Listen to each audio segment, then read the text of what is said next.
Matas Buzelis is not the type of player that came out of nowhere. As someone who's been receiving a good deal of hype since his high school mixtape days, Buzelis is now considered one of the best prospects in the 2024 draft, fitting the exact model of what NBA teams look for in a stretch 4 type player. Buzelis comes from both a family and a country that has a reputation for producing exceptional basketball players, as both of Buzelis' parents were professional basketball players in Lithuania who immigrated to the United States, and Matas intends to follow in their footsteps and potentially go even further, looking to be next in a long line of great Lithuanian players, among the likes of Arvydas and Domantas Sabonis, Jonas Valanciunas, and Zydrunas Ilgauskas. But does he have the potential to do that? Or will the shortcomings in his game overcome his potential and leave him as a role player at most? Today, we're going to break down his game, the pros, the cons, and if he has what it takes to succeed in the NBA. So with all that, let's get into it. Like much of Matas' game, his shooting is interesting. He's not a bad shooter. In fact, at many times he looks quite good on the shooting front. He just doesn't do it on a consistent basis. He's the definition of a streaky shooter. People thought he had moved past that as a senior in high school, as he finally showed some consistency as a shooter and made 43% his senior year. When he moved over to the G League Ignite, his shooting dipped back down all the way to 27%. There's just such a wide range of outcomes as a shooter, and really that's a reflection of how his game kind of is overall, a wide range of outcomes. It's not as though he's a great free throw shooter, so his three-pointer should naturally come along, because he shot 68% from the free throw line this year for the Ignite. It's genuinely puzzling, and I don't know what to make of it. I will say, to succeed in the NBA, this will need to come around for him, in my opinion.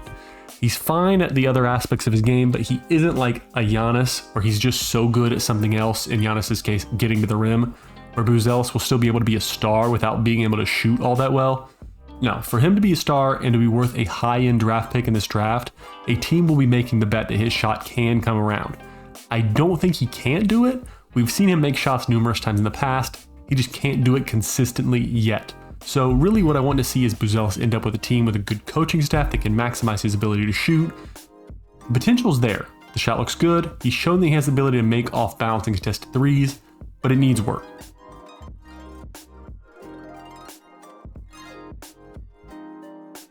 Shot creation seems to be his real solid skill that he can build upon as a player. There are some things that you can't teach in basketball, and Buzelis' agility at his height of 6'11" is a rare trait. He's crafty with the ball in his hands. He has a variety of moves to get himself open in the mid-range, for three, and in transition.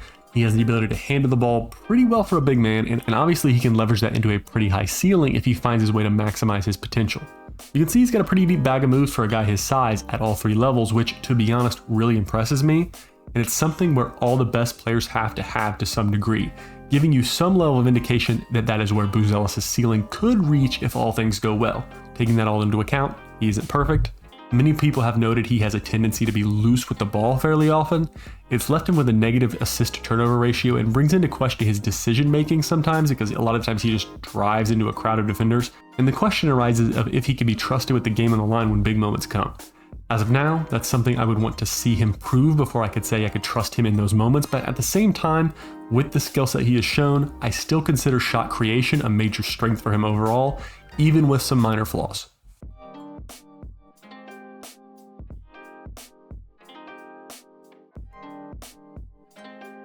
Buzelis has some traits that make you think he's got some solid potential as a finisher, even if it isn't all there as of right now.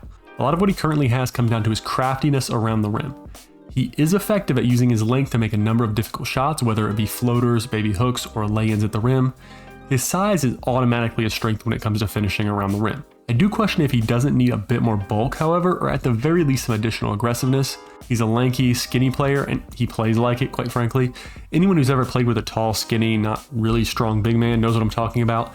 He has a great deal of skill, and he can finish around the rim because of it, but he doesn't want to create contact.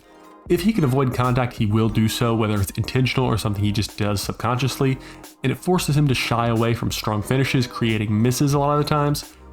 Part of that is just his strength level, but part of it I feel is mentality, which is coachable.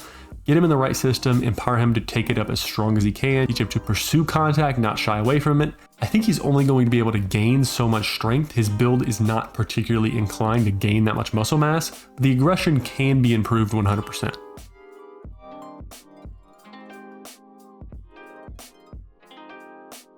Buzelis is a very good playmaker. Almost all aspects of his passing game are above average for a player of his position, and while many would look at his assist-to-turnover ratio that I mentioned earlier, that really is more of a reflection on his ball handling and dribbling into poor spaces, as it is a reflection on his passing decision making. He, all things considered, does a good job as a decision maker in the passing game. He makes the right reads in both the half court and the fast break, and he throws a great outlet pass. He should fit in well in almost any scheme because of this, as he isn't a ball-stopping player that's unwilling to make the extra pass. He does well with the ball in his hands as a distributor, but also as a passer within a system. Teams shouldn't be concerned about Buzelis' ability to play make, and I consider it a real strength in his game. As for defense, Buzelis isn't actually all that bad. Granted, he's in perfect here as well, but he has more to like than to dislike. His downside really comes down to his quickness and mobility. He's generally a mobile big, but laterally he struggles keeping up with quicker players, and so teams will want to be aware of this so he doesn't get picked on switches. That being said, there are players worse at it than him in the league. And he does a lot of things right here. Number one, he's a really solid shot blocker. As a power forward, he averaged over 2 blocks a game in the G League last year. That's very solid. His timing, length, and anticipation are all really good, and he has active hands when it comes to making steals as well. Additionally, while he generally lacks some strength overall, like we talked about, he uses what he does have on the defensive end very well. I generally consider him a solid defender. The common comparison circulating for Buzelis is Franz Wagner, and I see that as being totally fair. They're similarly built players, both are generally finesse types, both are seemingly enigmas when it comes to the three-point shooting. As, like the strange case of Buzelis looking knocked down as a senior in high school and well below average in the G League, Wagner was a great shooter his first 2 years in the NBA and proceeded to fall off in year 3. For what it's worth, if I were to guess, I think both of them will end up getting their overall percentages sorted out, and while they may maintain the reputation of being streaky shooters game by game, I think they generally get their overall percentages to a more passable level over their careers. There are some things Franz does better than Buzelis, obviously. Franz is a 20-point per game scorer on a playoff team, but to get to that level, you need to see Buzelis really ramp up his finishing, as even though they are both finesse players, Franz is currently miles better as a at-the-rim finisher. Buzelis could get there, but he has a ways to go. If Buzelis was to end up playing like Wagner, in my opinion, that is a phenomenal outcome for a player projected to go in the 5 to 9 range in a generally weak draft. Buzelis is one of the hardest players to scout because he's so inconsistent. At times he looks like he should be the surefire number 1 pick and possibly an NBA superstar, and at other times he looks like a second round pick at most. It's so hard to judge, and there's such a range of outcomes in what he can be that I totally understand teams not wanting to risk one of their absolute premium picks on him, which is probably the reason he's fell out of the conversation for the number 1 slot and has settled more into the convo for maybe top 5. That being said, what one has to consider with a player like Buzelis is he does still have that high-end potential. While the risk of busting is there and it's legitimate, it's not impossible that he becomes the best player out of his class. And that risk-reward comparison is enough that I 100% understand if a team wanted to draft him in the upper to middle part of the lottery. There's too many red flags to say he should be in the conversation for the top pick, but if you're sitting at like the 4th to 7th pick in the draft, and you're a team that has a good amount of role players but needs to swing for a star to take that next step, making that swing with Domantas Buzelis is a worthwhile gamble. For where I stand, the top end of the lottery is a bit too high for me. I see him as a player to pick somewhere in the mid lottery, and if he's there late lottery, great value. I'm just a bit concerned with the flaws in his game to project him at the top end. In Buzelis' range, I, as of making this video, favor players like Nikola Topic and Stefan Castle, but don't take this as me saying he's not draftable in this range. The upside, like I said, is there, and he could be the best player in this draft. So if my team drafted Domantas Buzelis, I would be cautiously optimistic and excited to see where he can take his game and his consistency in the coming years. And with all that, we conclude this video. I appreciate y'all watching this one. Whether you agree or disagree with my analysis here, go ahead and leave a comment down below, and if you enjoy this type of content, make sure to like and subscribe. But anyways, hope you all enjoyed.